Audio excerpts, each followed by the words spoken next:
Motorway police نے drone technology کا استعمال شروع کر دیا۔ اب ہائی ویز پر بھی ٹریفک قوانین توڑنے والے بچ نہیں پائیں گے۔ اسی حوالے سے مزید بھی آپ کو بتائیں گے، لیکن ابھی آپ کو براہ راست لیے چلیں گے وزیر اعظم عمران خان، جو کہ یونیورسٹی آف مالاکنڈ میں نئے بلاک کی افتتاحی تقریب سے خطاب کر رہے ہیں۔ اور مجھے جو چیز پسند آئی مالاکنڈ یونیورسٹی کی، وہ میں آپ کو بتاؤں وہ کیا چیز ہے۔ میں دنیا میں ساری یونیورسٹیز، بڑی بڑی یونیورسٹیز میں پھرا ہوا ہوں، دنیا کی ٹاپ یونیورسٹی میں پڑھا ہوا ہوں، اور جو میرا خواب ہے، جو نمل یونیورسٹی، وہ میرا یہ خواب ہے کہ وہ پاکستان کی آکسفورڈ یونیورسٹی بنے گی۔ ایک یونیورسٹی، صرف یونیورسٹی نہیں، ایک نالج سٹی، اور ایک القادر یونیورسٹی جو انشاءاللہ سپٹمبر کو شروع ہوگی۔ القادر یونیورسٹی ایک اور قسم کی چیز ہے۔ میں نے دنیا کے بڑے بڑے اسلامک اسکالرز جو دنیا میں ہوتے ہیں، ان سب کو بورڈ کے اوپر لے کے آیا ہوں، اور میری کوشش یہ ہے کہ اپنی قوم کو ایک ایسی انٹلیکچول لیڈرشپ دوں القادر یونیورسٹی سے کہ جو لوگوں کو سمجھ تو آئے کہ اللہ نے کیوں ہمیں پیدا کیا، ہمارا اس دنیا میں مقصد کیا ہے، ہم جب اس دنیا سے جائیں گے تو ہمارا کیا ہوگا۔ یہ صرف اور صرف اللہ نے جتنے بھی پیغمبر بھیجے تھے، وہ ان کا مقصد ہی یہ تھا کہ انسانوں کو یہ بتائیں۔ سب پیغمبروں کا یہی مقصد تھا۔ تو انسان اور جانور میں کیا فرق ہے؟ جانور بھی آتا ہے، بچے پیدا کرتا ہے، کھاتا پیتا ہے، مر جاتا ہے۔ تو اگر انسان بھی پیسہ بنائے، بچے پیدا کرے، اپنے لیے کھائے پیے اور مر جائے، تو اس میں اور جانور میں زیادہ فرق نہیں ہے۔ انسان اشرف المخلوقات ہے، اللہ کی سب سے عظیم مخلوق۔ فرشتوں کو اللہ نے کہا کہ اس کے سامنے جھکو، اور شیطان کو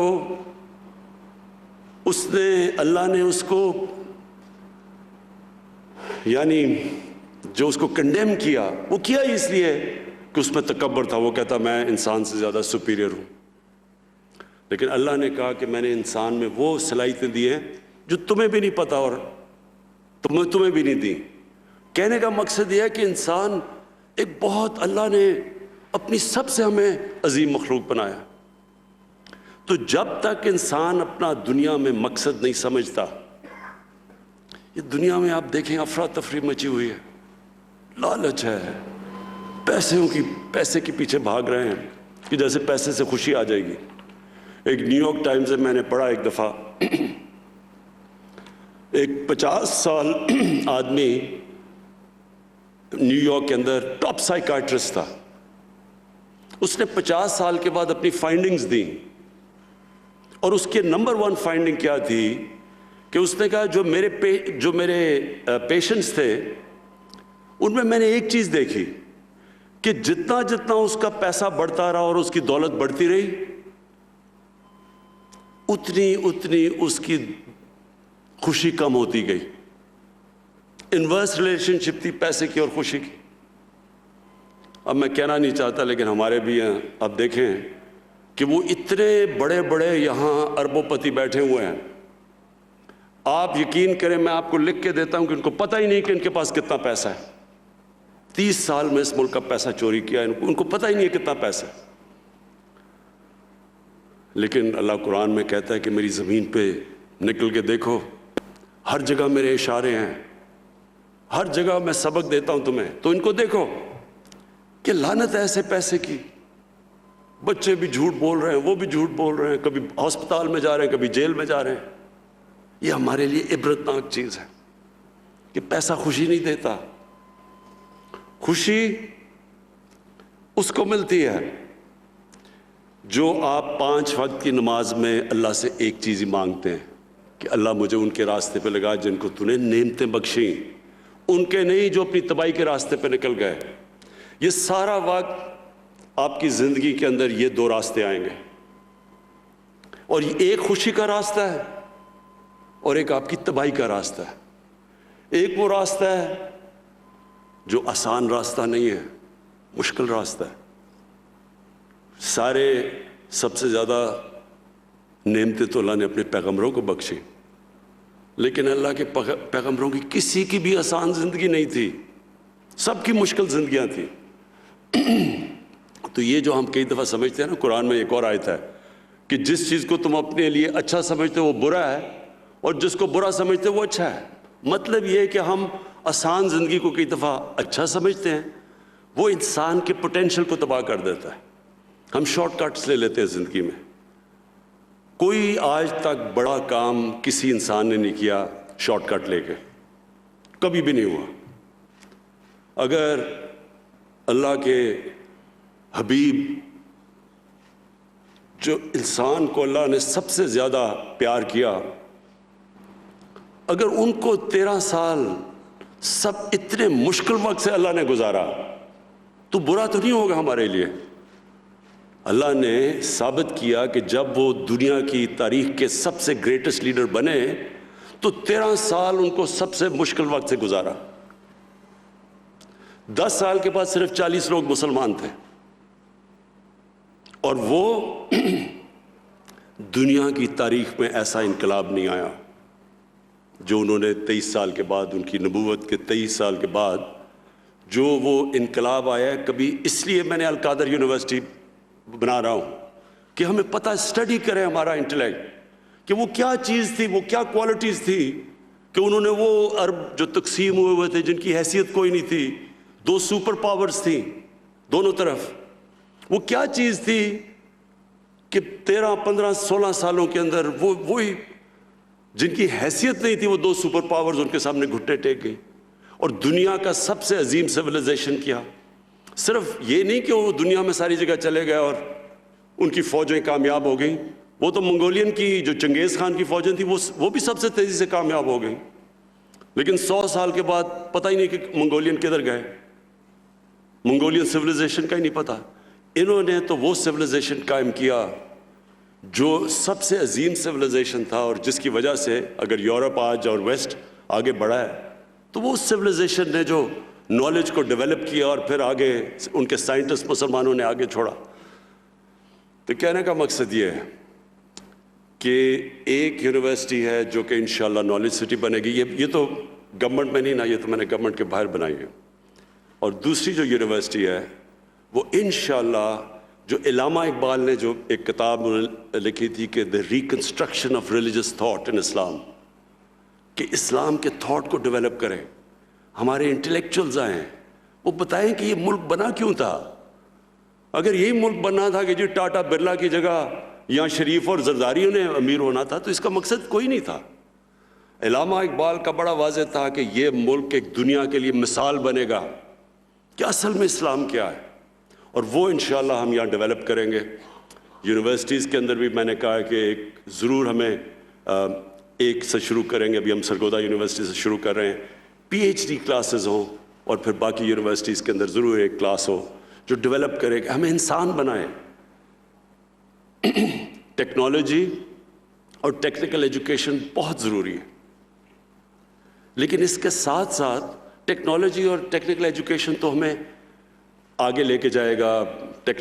جو ٹیکنالوجی کی اب ریولوشن آ رہی ہے دنیا میں، اس سپیڈ پہ کبھی ٹیکنالوجی آگے بڑھی نہیں جو اس سپیڈ پہ آج بڑھ رہی ہے، تو وہ تو ہمیں اس پہ شرکت کرنی ہے پوری طرح، ہم آگے پیچھے رہ گئے ہیں۔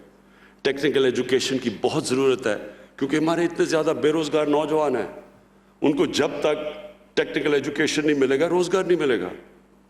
یعنی وہ، اور جتنا ہم اپنے انسانوں کے اوپر ویلیو ایڈ کرتے جائیں، جتنا ان کے اوپر خرچ کرتے جائیں گے وہ معاشرے میں ویلیو ایڈ کریں گے، اور دنیا میں تو وہ اکانومی اوپر جاتی ہے جو نالج اکانومی ہے۔ تو ہمارے ملک میں یہ بہت بڑی ہم نے غلطی کی کہ ہم نے نہ ٹیکنالوجی کے اوپر، نہ اپنی ہائر ایجوکیشن پہ، نہ ٹیکنیکل ایجوکیشن پہ اتنا زور لگایا۔ تو یہ دونوں ساتھ ساتھ جاتے ہیں، ایک آپ کو ایکوپ کرتا ہے دنیا میں آگے بڑھنے کے لیے کیونکہ سارے سائنسدان جب مسلمان اوپر گئے تو سائنسدان بھی سارے ٹاپ مسلمان تھے، دوسرا اس سے بھی امپورٹنٹ چیز ہے کہ ہمیں بتاتا ہے کہ ہمارا دنیا میں مقصد کیا ہے۔ ہم عقل مند جانور نہیں ہیں، ہم انسان ہیں، اشرف المخلوقات ہیں۔ تو یونیورسٹی ایجوکیشن کا بہت بڑا امپیکٹ پڑتا ہے سوسائٹی پہ۔ کیونکہ یونیورسٹی ایجوکیشن لوگوں کو ایک اور لیول پہ لے کے جاتی ہے. امریکہ کی جو اسینٹ ہوئی جب آج سے 120 سال پہلے اوپر جانا شروع ہوا امریکہ, تو وہ اس کی ایک بہت بڑی وجہ تھی کہ دنیا میں سب سے زیادہ گریجویٹس امریکہ میں نکل رہے تھے. جب آپ کے گریجویٹس, جب آپ کی ہائر ایجوکیشن کے اندر آپ لوگوں کے اوپر انویسٹ کرتے ہیں اپنے پاپولیشن پہ, تو وہ خود ہی ملک اٹھا دیتا ہے. ضرورت نہیں پڑتی آپ کو کچھ کرنے کی, ایک پڑھا لکھا پاپولیشن خود قوم کو اٹھاتا ہے. تو میں آپ کو خراج تحسین پیش کرتا ہوں کہ یہاں سے آپ کے اتنے زبردست رزلٹس ہیں مالاکنڈ یونیورسٹی کے, اور انشاءاللہ میں نے محمود خان کو کہا ہوا ہے کہ جیسے جیسے ہمارے حالات بہتر ہوتے جائیں گے, ہم بڑے مشکل حالات سے نکلے ہیں. پہلے تو سال سٹیبل ہی کرتے رہے کیونکہ بالکل ملک مقروض تھا, اور میں آپ کو ذرا بتاؤں کہ مقروض کیسے تھا, یعنی آپ کو سٹیٹسٹکلی پتہ چلے کہ ملک کے حالات کیا تھے. جب ہم آئے تو ملک کے پاس پیسے نہیں تھے, اپنے جو باہر کی قرضوں کی قسطیں دینی تھی اور اپنی ری پیمنٹس کرنی تھی, ہمارے پاس پیسے نہیں تھے, ڈیفالٹ کر رہے تھے. ہمارے دوست ملکوں نے مدد کی, بچا لیا ہمیں ڈیفالٹ سے. اگر ڈیفالٹ ہو جاتا تو لوگ آج اگر مہنگائی کو کہہ رہے ہیں کہ زیادہ مہنگائی ہے, آپ کو اندازہ نہیں کہ وہ کس طرح کی مہنگائی آنی تھی, کیونکہ ڈیفالٹ ہوتا تو روپے نے گر جانا تھا. جب روپے نے گرنا تھا تو سب کچھ سب مہنگی ہو جاتی ہے. تو ابھی بھی جو مہنگائی ہے وہ اس لیے کہ 2018 کے شروع میں اور اب تک روپیہ 107 روپے ڈالر سے 155 یا 160 پہ پہنچا ہے. تو جب روپیہ گرتا ہے ساری چیزیں مہنگی ہو جاتی ہیں, امپورٹ سب کچھ, تیل, بجلی, ٹرانسپورٹ, باہر سے دالیں, گھی, جو چیز امپورٹ ہوتی ہے وہ مہنگی ہو جاتی ہے. تو ایفیکٹ روپے کی کمزوری سے پڑتا ہے. تو روپیہ اگر, کیونکہ ہمارے پاس تو فورن ایکسچینج ریزروز ہی نہیں تھے, تو اگر وہ روپیہ گرنا شروع ہوتا, ہمارے پاس تو کوئی چیز اس کو روکنے کے لیے نہیں تھی, اس لیے ہمارے دوست ملکوں نے ہماری مدد کی, ہم بچ گئے. تو آج ذرا 2.5 سال میں آپ کو یہ بتاؤں کہ پچھلے نون لیگ کے 2.5 سال میں انہوں نے کتنا قرضوں پہ سود واپس کیا تھا, 3000 ارب. ہم نے اپنے 2.5 سال میں قرضوں پہ کتنا سود اب تک واپس کر چکے ہیں, 3.2 ٹریلین, 6.2 ٹریلین, یعنی دگنے سے زیادہ. 6.2 ٹریلین ہم نے واپس کیا, انہوں نے اسی ٹائم میں 3 ٹریلین واپس کیا. سود کے ساتھ جو ہم نے لون ریپیمنٹس کی ہیں, انہوں نے آرام سے انہوں نے اپنے 2.5 سال میں کتنی ریپیمنٹس کی تھیں, لون پلس انٹرسٹ 20 ٹریلین, 20,000 ارب. ہم نے ابھی تک کتنی کی ہے, 35,000 ارب. سو اس کا ہوتا کیا ہے, جب آپ اتنے زیادہ قرضے واپس کرتے ہیں, پیسے ہی نہیں ہوتے اپنی تعلیم پہ خرچ کرنے کے لیے, ہسپتالوں پہ, سڑکوں پہ. تو یہ تو ہم اب میں آپ کو بتاتا ہوں کیا کیا کرنا ہے, ہمارے جو چیلنجز اور ہم کیا کر رہے ہیں. نمبر 1, اب ہمارے اوپر یہ قرضوں کا بوجھ پڑا ہوا ہے, اس کو ہم نے واپس کیسے کرنا ہے, ویلتھ کریشن سے. ایسے پروجیکٹس بنانے ہیں جو کہ ہماری دولت میں اضافہ کریں. مثلا لاہور میں راوی سٹی بنا رہے ہیں, نیا شہر, اس کے اندر ٹریلینز کی یعنی کئی ہزار ارب روپے کی اس کے اندر ویلتھ جنریشن ہوگی. ہمارا کوئی خرچہ نہیں ہوگا کیونکہ پرائیویٹ سیکٹر آئے گا. ایک کراچی میں بنڈل آئلینڈ ہے, بڑے بڑے انویسٹرز انتظار کر رہے ہیں. جس وقت ابھی سندھ حکومت ہمیں کسی وجہ سے اجازت نہیں دے رہی, لیکن بڑے بڑے انویسٹرز آ رہے ہیں جو کہ وہاں انویسٹ کرنا چاہتے ہیں. اس سے کیا ہوگا, فورن ایکسچینج آئے گا ہمارے پاس, ہمارا روپیہ مضبوط ہوگا. پھر ہم نے لاہور میں ایک ڈسٹرکٹ بنائی ہے, بزنس ڈسٹرکٹ. ہم اندازہ لگا رہے تھے کہ اس سے 6,000 ارب روپے کی ویلتھ جنریشن ہوگی. پھر 2 بڑی ڈیمز بنا رہے ہیں 50 سال کے بعد, بادشاہ ڈیم اور ممند ڈیم. 50 سال کے بعد یہ 2 بڑی ڈیمز بن رہی ہیں. یہ ویلتھ جنریٹ کریں گی کیونکہ اس سے ہمارا پانی سے جو بچے گا, اس پانی سے ہم فصلیں زیادہ ایگریکلچر